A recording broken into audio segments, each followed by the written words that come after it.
চব্বিশ পরগনা।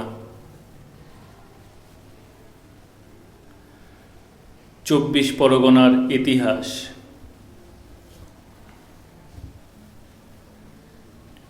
চব্বিশ পরগনার ইতিহাসের প্রাচীনত্ব সম্বন্ধে পূর্বে অনেকেই সন্দেহ পোষণ করতেন। বিশেষ করে দক্ষিণ চব্বিশ পরগনা ও তার অন্তর্গত পশ্চিম সুন্দরবন সম্বন্ধে তাঁদের ধারণা ছিল যে লোকালয় ও মানুষের সভ্যতা খুব বেশি দিন সেখানে গড়ে ওঠেনি।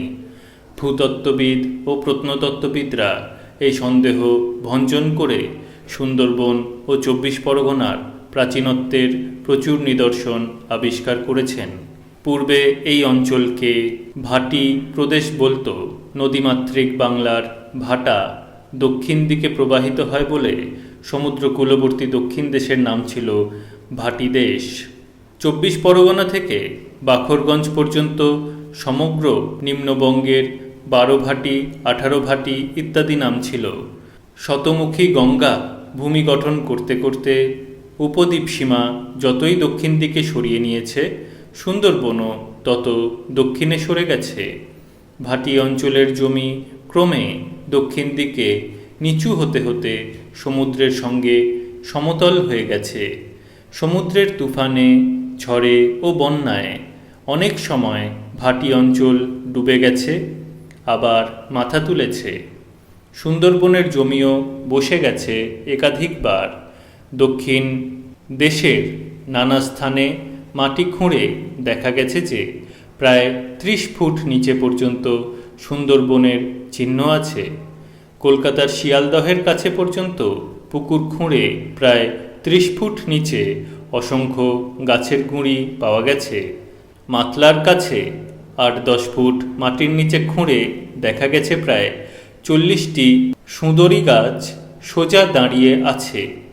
পরিষ্কার বোঝা যায় নিমজ্জন ছাড়া এরকম হতে পারে না। বিভিন্ন সময়ে বিভিন্ন কারণে যে দক্ষিণ চব্বিশ পরগনার জমি বসে গেছে তাতে কোনো সন্দেহ নেই। সভ্যতার কোনো কীর্তিচিহ্ন তাই এখানে স্থায়ী হয়নি। সবই মাটির তলায় সমাধিস্থ। ঘরবাড়ি, মন্দির, মূর্তি ইত্যাদি মাটির উপরে পাওয়া কঠিন। চব্বিশ পরগনার ইতিহাস তাই আজও অনেকটা প্রত্নতাত্ত্বিকদের খনন মুখাপেক্ষী।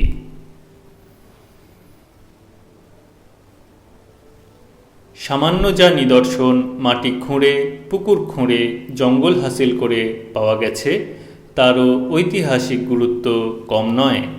ডায়মন্ড হারবার মহকুমার অন্তর্গত মথুরাপুর থানার অধীন 26 নং লাট কঙ্কন দিঘির পশ্চিমে, রায়দিঘির পশ্চিম তীরে ভাটার সময় প্রায় 18 ফুট মাটির নিচে প্রাচীন গৃহাদির ভিত দেখা গেছে। খুব বড় বড় ইটের তৈরি ভিত, অনেকটা মৌর্য যুগের ইটের মতন। এইসব অঞ্চলে অন্যান্য প্রাগৈতিহাসিক যুগের নিদর্শন যা পাওয়া গেছে তাও উল্লেখযোগ্য। 16 ফুট, 18 ফুট মাটির নিচে পাওয়া গেছে বলে এগুলির গুরুত্ব আছে মনে হয়। 18 ফুট মাটির নিচে একটি পোড়ামাটির ছোট দেবী মূর্তি ব্র্যাকেটে মাদার গডেস ব্র্যাকেট ক্লোজড পাওয়া গেছে। কঙ্কন দিঘিতে 16 ফুট মাটির নিচে চারকোনা একটি বেলে পাথরের স্ট্যান্ড পাওয়া গেছে ব্র্যাকেটে 15 ইঞ্চি গুণ 12 ইঞ্চি গুণ 9 inch bracket closed. 1 number footnote, Bimal Kumar Datta, Some Early Antiquities from Lower Bengal, Modern Review, September 1948। আবার টেক্সটে ফিরে আসছি। বোরাল অঞ্চলেও এরকম কিছু কিছু নিদর্শন মাটির তলা থেকে খুঁড়ে পাওয়া গেছে। এগুলির বয়স নির্ধারণ করা কঠিন, তবে প্রাগৈতিহাসিক নিদর্শন হওয়াও আশ্চর্য নয়। পোড়ামাটি ও পাথরের নিদর্শনের চেয়েও দক্ষিণের ধীবর শ্রেণীর ডিঙি নৌকা ইত্যাদি, মাছ ধরার বিভিন্ন জাল, কুম্ভকারদের হাঁড়ি কলসির গড়ন ব্র্যাকেটে বোরাল গ্রামে মাটির তলায় সুবৃহৎ মাটির জালার ভগ্নাবশেষ পাওয়া গেছে ব্র্যাকেট ক্লোজড, এবং অরণ্যবাসী কাঠুরিয়া প্রভৃতি জাতির বৃত্তি, বনদেবতার পূজা, জন্তু জানোয়ারের পূজা ইত্যাদির গুরুত্ব অনেক বেশি মনে হয়। এগুলি যে সুদূর প্রাগৈতিহাসিক আদিম বন্য সভ্যতার স্মৃতি বহন করে চলেছে তাতে সন্দেহের অবকাশ কম। এইসব লোকাচার আদিম টেকনোলজিক্যাল নিদর্শন ব্র্যাকেটে মৎস্য শিকারের, কাঠ কাটার, জলপথে চলার ব্র্যাকেট ক্লোজড, বৃক্ষ পূজা, জন্তু পূজা ইত্যাদি থেকে মনে হয় দক্ষিণ দেশের ভাটি অঞ্চলের সভ্যতার প্রাচীনত্ব সুদূর প্রসারী, হয়তো প্রস্তর যুগ পর্যন্ত বিস্তৃত, এবং তার নিরবচ্ছিন্ন ধারাবাহিকতা ভূতাত্ত্বিক ও ভৌগোলিক বিপর্যয়ে ক্ষুণ্ণ হয়েছে মধ্যে মধ্যে।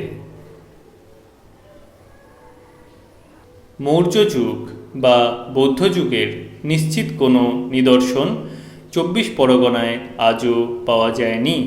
তবে তমলুকের ইতিহাসের একটি গৌরবময় অধ্যায় যখন বৌদ্ধযুগ জুড়ে ছিল, তখন আদিগঙ্গার পশ্চিম তীরের বর্ধমান ভুক্তির ব্র্যাকেটে দক্ষিণ 24 পরগনার পশ্চিমাংশ ব্র্যাকেট ক্লোজড সঙ্গে তার যে কোনো যোগাযোগ ছিল না তা মনে হয় না। না থাকাই আশ্চর্য। তমলুক কেন্দ্রিক তথা রাঢ় কেন্দ্রিক বৌদ্ধ ও জৈন সভ্যতার প্রত্যক্ষ গণ্ডির মধ্যেই এককালে দক্ষিণ 24 পরগনা অবস্থিত ছিল বলে মনে হয়।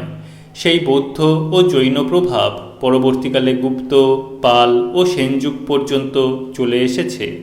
পরবর্তীকালে এই প্রভাবের নিদর্শন স্বরূপ জৈন মূর্তি পাওয়া গেছে দক্ষিণে। গুপ্ত যুগ কি তারও আগেকার নিদর্শন স্বরূপ মুদ্রা ও মূর্তিও পাওয়া গেছে। কিন্তু আগেই বলেছি 24 পরগনার প্রাচীন ইতিহাস পুনরুদ্ধার আজও বিস্তৃত খনন সাপেক্ষ ব্যাপার। কিন্তু এই খনন সম্পর্কে প্রত্নতত্ত্ব বিভাগ অত্যন্ত উদাসীন। একটি দৃষ্টান্ত দিচ্ছি। 1906 সালে 24 পরগনা জেলার বেড়াচাঁপা অঞ্চলের ব্র্যাকেটে বারাসাত বসিরহাট রেলপথের মধ্যে ব্র্যাকেট ক্লোজড তারকনাথ ঘোষ ও অন্যান্য অধিবাসীদের আবেদনে লংহার্স্ট সাহেব প্রত্নতত্ত্ব বিভাগ থেকে স্থানটি পরিদর্শন করিতে গিয়েছিলেন। তিনি তাঁর রিপোর্টে স্থানটির গুরুত্বের কথা উল্লেখ করেছিলেন।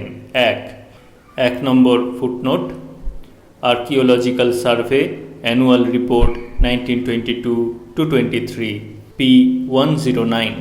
আবার টেক্সটে ফিরে আসছি। He mentions that he found fairly large size bricks 15 inch long by 11 inch, broad and molded bricks and pottery assignable to an early period. The find of 6 rectangular copper cast coins in the neighborhood further shows that this was one of the earliest settlements in Lower Bengal. Another site more promising for excavation than the fort is a mound known as Varahamihir's house, just to the northeast of the Berachampa railway station. সম্প্রতি বেড়াচাঁপা অঞ্চল থেকে যেসব প্রত্নতাত্ত্বিক নিদর্শন পাওয়া গেছে তা থেকেও অনেকে অনুমান করেছেন যে মৌর্য যুগের সভ্যতার বিস্তার বহুদূর পর্যন্ত হয়েছিল। এই রকম 24 পরগনার আরও অনেক অঞ্চল খুঁড়লে প্রত্নতাত্ত্বিকেরা লাভবান হতে পারেন বলে মনে হয়। গড়িয়া, বোড়াল থেকে আরম্ভ করে সুন্দরবনের বিভিন্ন লাট অঞ্চল খুঁড়লে প্রাচীন ইতিহাসের লুপ্ত ধারার যথেষ্ট নিদর্শন পাওয়া যেতে পারে। পুকুর খুঁড়ে ও মাটি খুঁড়ে স্থানীয় লোকেরা যা পেয়েছেন, প্রত্নতাত্ত্বিকদের খনন কার্যে উৎসাহ দেবার পক্ষে তা যথেষ্ট। পাল যুগ, বিশেষ করে সেন যুগের নিদর্শন 24 পরগনায় প্রচুর পাওয়া গেছে। বিভিন্ন দেবদেবীর প্রস্তর মূর্তি যা পাওয়া গেছে তা অধিকাংশই সেন যুগের। পশ্চিম সুন্দরবনের একটি লিপি থেকে জানা যায় যে 1196 খ্রিস্টাব্দে লক্ষণ সেনের রাজত্বকালে শ্রী মদম্মন পাল বা শ্রীমদ ডম্মন পাল নামে একজন স্বাধীন সামন্ত রাজা ছিলেন পূর্বখাড়ি অঞ্চলে। সম্ভবত তিনি লক্ষণ সেনের অধীন একজন দক্ষিণ 24 পরগনার সামন্ত রাজা ছিলেন। পরে লক্ষণ সেনের দুর্বলতার সুযোগে বিদ্রোহ করে সম্পূর্ণরূপে স্বাধীন হন। 1 1 number footnote, history of Bengal, Dhaka university, volume 1, page 222 to 223 ও পাদটিকা। আবার টেক্সটে ফিরে আসছি। ঠিক মুসলমান অভিযানের আগে পর্যন্ত 24 পরগনার রাজনৈতিক ইতিহাসের আভাস পাওয়া যায় এই লিপি থেকে। স্থানীয় সামন্ত রাজারা সেন রাজাদের বিরুদ্ধে বিদ্রোহ করে স্বাধীনতা ঘোষণা করেছিলেন এবং এই বিদ্রোহ ও বিপর্যয়ের মধ্যে মুসলমান অভিযান আরম্ভ হয়েছিল।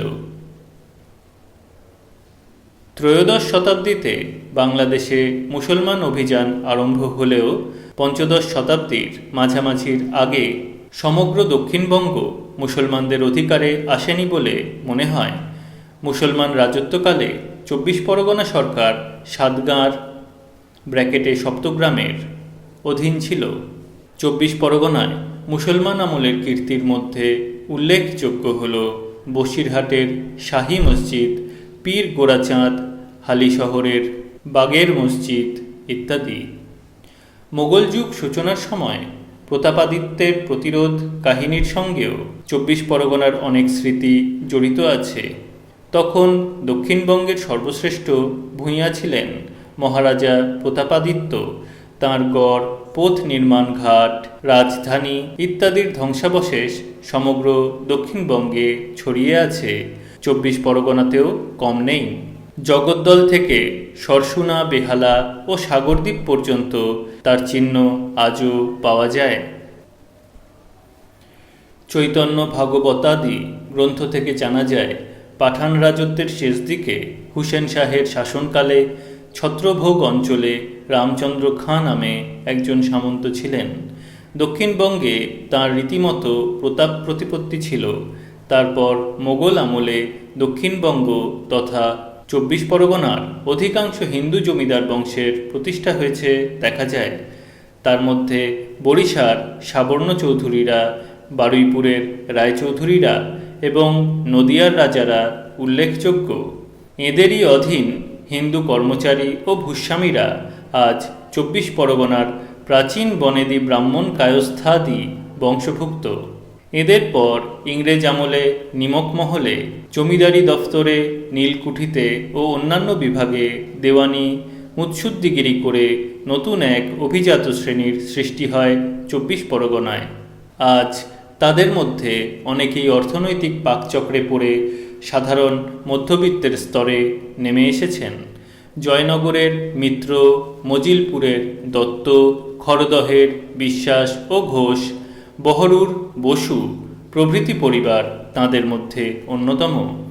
তাঁদের বৃহৎ অট্টালিকা, পূজা মণ্ডপ, দরদালান, দোলমঞ্চ, মন্দির ইত্যাদি আজ জীর্ণ কঙ্কালের মতন অতীত আভিজাত্যের সাক্ষী দিচ্ছে।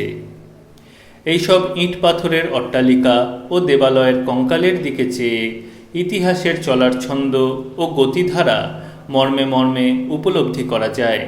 বিশেষ করে 24 পরগনার স্যাঁতস্যাঁতে জলো আবহাওয়ায় জঙ্গলের দুর্ধর্ষ অভিযান থেকে মনে হয় মানুষের কীর্তি কত পরিবর্তনশীল এবং স্মৃতিচিহ্ন কত ভঙ্গুর ও ক্ষণস্থায়ী।